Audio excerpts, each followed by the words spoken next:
UP में स्वास्थ्य व्यवस्था की शर्मनाक तस्वीर। राजभवन के सामने महिला की डिलीवरी, नवजात की मौत। डिप्टी सीएम ने कराया अंतिम संस्कार, बोले कोई दोषी बचेगा नहीं।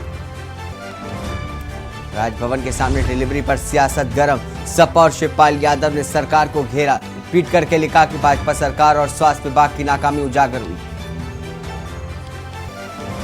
सीएम योगी ने गोरखनाथ मंदिर से हर घर तिरंगा अभियान की शुरुआत की है।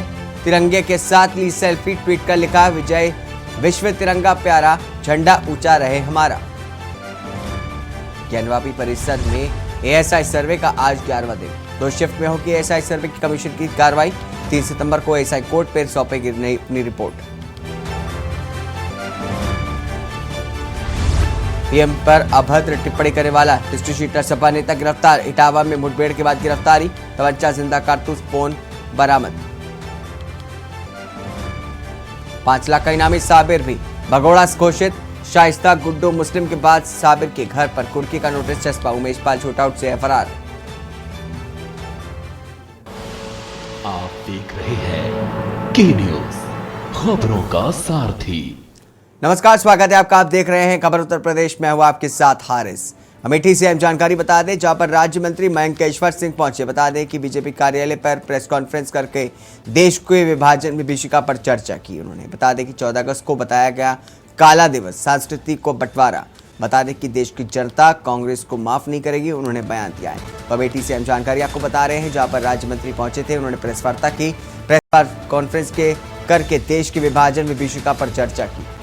तो अहम जानकारी आपको बता रहे हैं अमेठी से, जहां पर 14 अगस्त को बताया गया है काला दिवस, सांस्कृतिक का बंटवारा। तो अहम जानकारी, देश की जनता कांग्रेस को माफ नहीं करेगी, उन्होंने बयान दिया है। तो अमेठी से अहम जानकारी आपको बता रहे हैं, जहां पर राज्य मंत्री मयंकेश्वर सिंह पहुंचे और बीजेपी कार्यालय पर उन्होंने प्रेस कॉन्फ्रेंस की। प्रेस कॉन्फ्रेंस करके देश के विभाजन विभीषिका पर चर्चा की। तो अहम जानकारी बता रहे हैं आपको, 14 अगस्त को बताया गया काला दिवस, संस्कृति का बंटवारा। देश की जनता कांग्रेस को नहीं करेगी माफ। अमेठी से अहम खबर, जहां पर राज्य मंत्री मयंकेश्वर सिंह पहुंचे बीजेपी कार्यालय, प्रेस कॉन्फ्रेंस करके देश के विभाजन विभीषिका पर चर्चा की। इस दौरान उन्होंने कहा कि 14 अगस्त काला दिवस है, संस्कृति का बंटवारा हुआ। देश की जनता कांग्रेस को नहीं करेगी माफ। देखिए, 14 अगस्त के दिन 1947 के दिन भारत माँ के टुकड़े हुए थे और ये एक ऐसा काला दिवस है जिसको हर भारतीय भूल नहीं सकता है।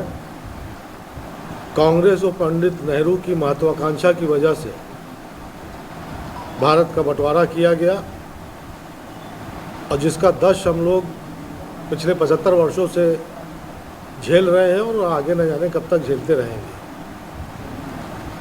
हमारा सपना तो अखंड भारत का है और वो कभी न कभी वो पूरा जरूर होगा। अगली खबर आपको बता दें मेरठ से, जहां पर कक्षा 9 की छात्रा से गैंगरेप हुआ है। बताया जा रहा है कि कॉलेज से वापसी के समय वारदात को अंजाम दिया गया। कक्षा 9 की छात्रा से गैंगरेप की घटना सामने आई।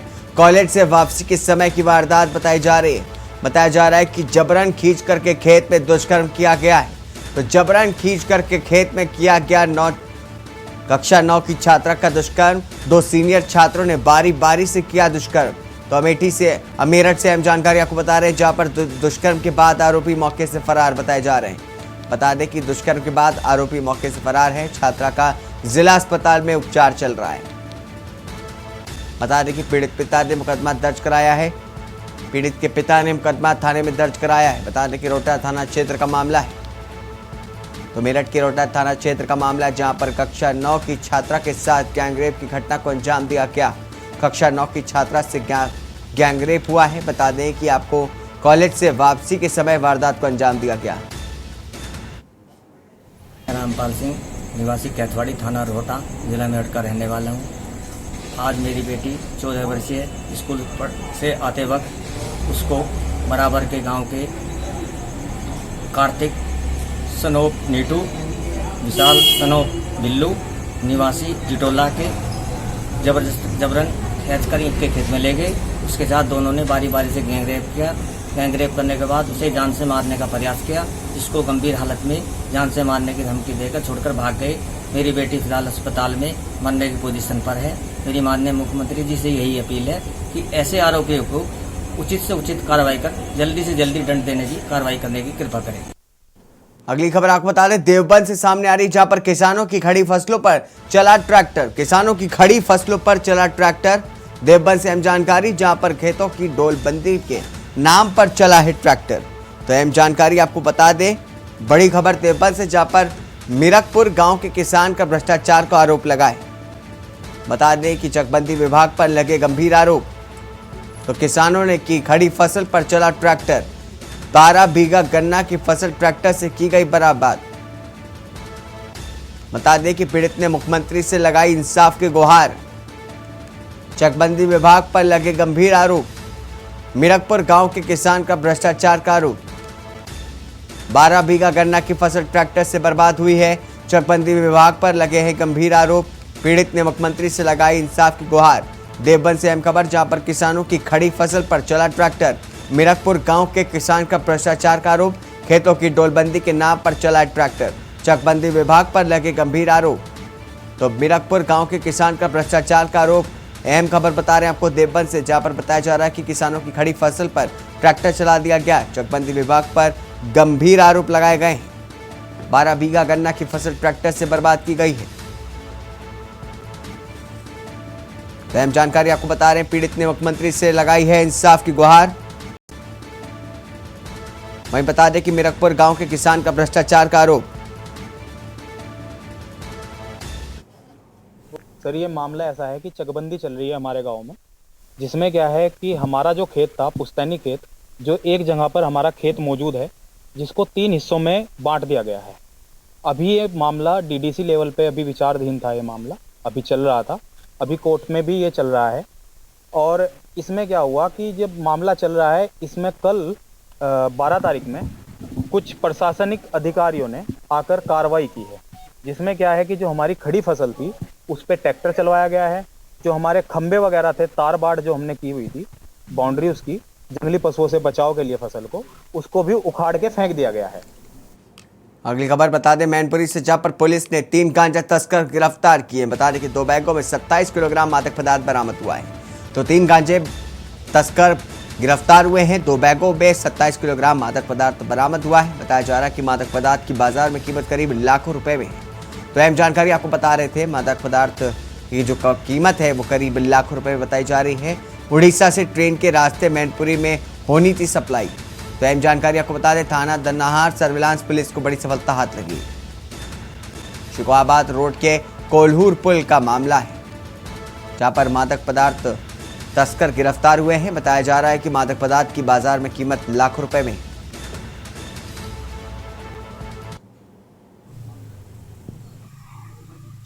थाना मैनपुरी की दन्नाहार पुलिस और सर्विलांस टीम ने संयुक्त रूप से एक कार्रवाई के अंतर्गत आज 3 गांजा तस्करों को पकड़ा है, जिनके पास से करीब 27 केजी अवैध गांजा मादक द्रव्य मिला है, जिसकी कीमत 5 लाख रुपए आकी जा रही है। 3 अभियुक्त तो गिरफ्तार हुए हैं। इनसे जो अभी प्रारंभिक पूछताछ हुई है, इनका कहना है कि इनको उड़ीसा से ये लाते हैं और ये मैनपुरी में इसको सप्लाई करने आ रहे थे और उसी दौरान ये पकड़े गए हैं। पुलिस को एक सटीक सूचना मिली थी कि इस गाड़ी में गांजा आ रहा है जो यहाँ पे बेचा जाएगा। उसी सूचना के तहत घेराबंदी करके ये सराहनीय कार्य पुलिस द्वारा किया गया है। बड़ी खबर आपको बता दें, अलीगढ़ से सामने आ रही है, जहां पर सड़क हादसा हुआ है। भीषण सड़क हादसा हुआ है अलीगढ़ से खबर, जहां पर जवा थाना क्षेत्र में भीषण सड़क हादसा हुआ है। तो बताया जा रहा है कि 3 लोगों की मौत हो गई है, जबकि 2 लोग गंभीर रूप से घायल हैं। अहम जानकारी आपको बता रहे हैं, घायलों को अलीगढ़ जिला अस्पताल में भर्ती कराया गया। तो अहम जानकारी आपको बता दें, अलीगढ़ से, जहां पर भीषण सड़क हादसा हुआ है। अहमदगढ़ थाना के कस्बा अहमदगढ़ आ रहे थे। तो अहम जानकारी आपको बता दें, बताया जा रहा है कि अहमदगढ़ थाना के कस्बा अहमदगढ़ आ रहे थे, तब ये भीषण सड़क हादसा हुआ है। तो अहम जानकारी बता दें आपको, भीषण सड़क हादसा हुआ है। एक्सीडेंट की सूचना पाकर के परिजनों में कोहराम मचा। तो अहमदगढ़ कस्बा के रहने वाले बताए जा रहे हैं सभी लोग। जवा थाना क्षेत्र में भीषण सड़क हादसा हुआ है। वहीं आपको बता दें कि 3 लोगों की मौके पर मौत हो गई, जबकि 2 लोग गंभीर रूप से घायल बताए जा रहे हैं। बता दें कि घायलों को जिला अस्पताल में भर्ती कराया गया है। तो अलीगढ़ से अहम खबर आपको बता रहे हैं, जहां पर भीषण सड़क हादसा हुआ है। अहमदगढ़ थाना के कस्बा अहमदगढ़ आ रहे थे यात्री, तभी जब ये हादसा हुआ। बताया जा रहा है कि इस हादसे में 3 लोगों की मौत हो गई है, जबकि 2 लोग गंभीर रूप से घायल बताए जा रहे हैं। तो अलीगढ़ से अहम जानकारी, जहां पर भीषण सड़क हादसा हुआ है। तेज रफ्तार ट्रक ने सामने से एक्सयूवी कार को टक्कर मारी। एक्सीडेंट की सूचना पाकर के परिजनों में कोहराम मच गया है।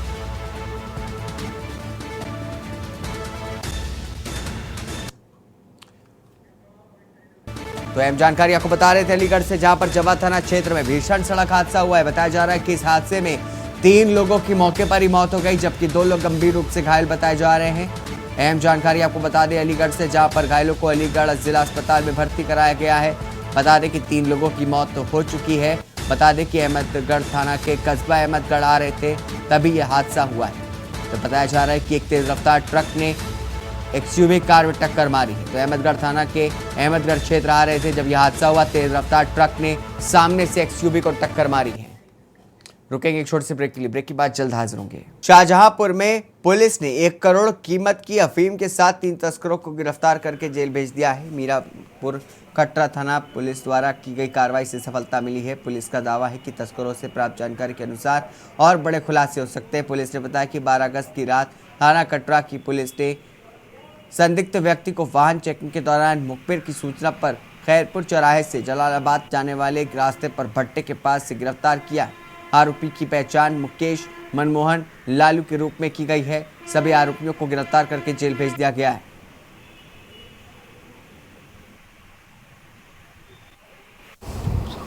जनपद में मादक पदार्थ का कारोबार करने वाले अपराधियों के विरुद्ध अभियान प्रचलित है।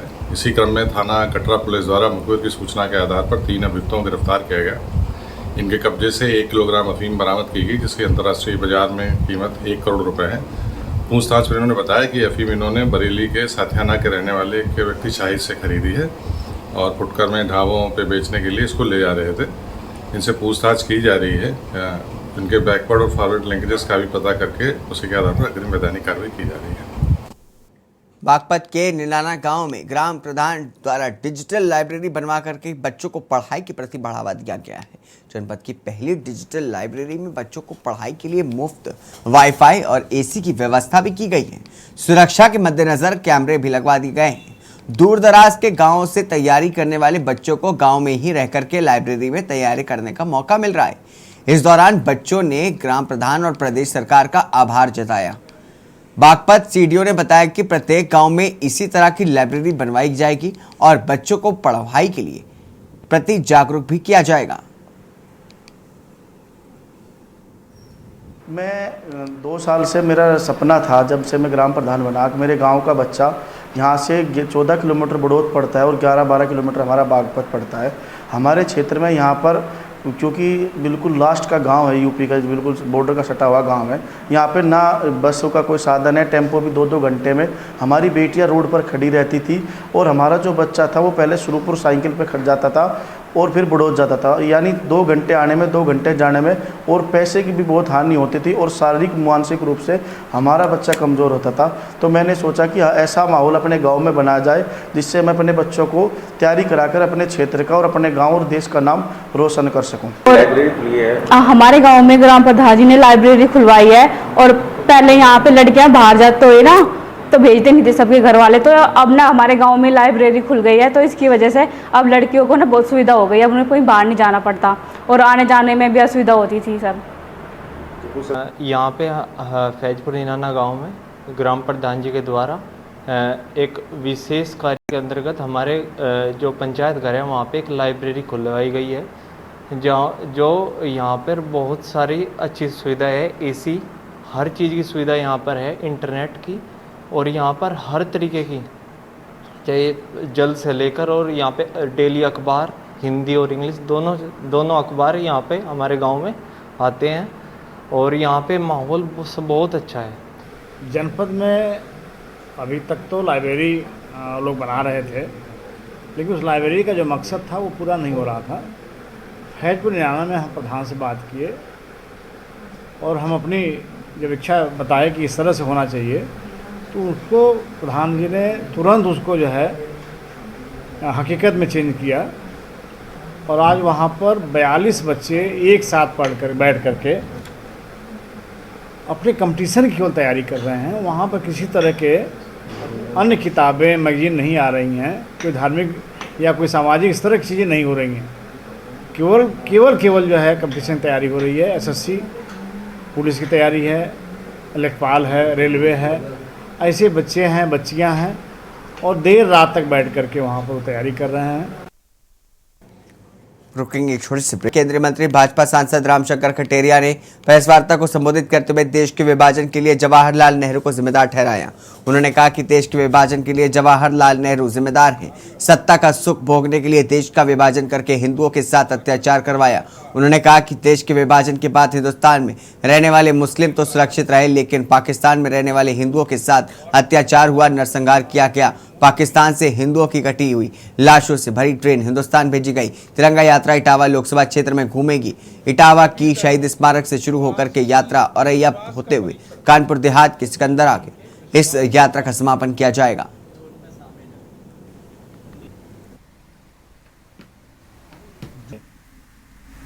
नई पीढ़ी ये आज़ादी कैसे प्राप्त हुई इसको जाने, कितने लोग शहीद हुए, उस कैसे लोग शहीद होने के बाद हमें आज़ादी मिली इसको समझें,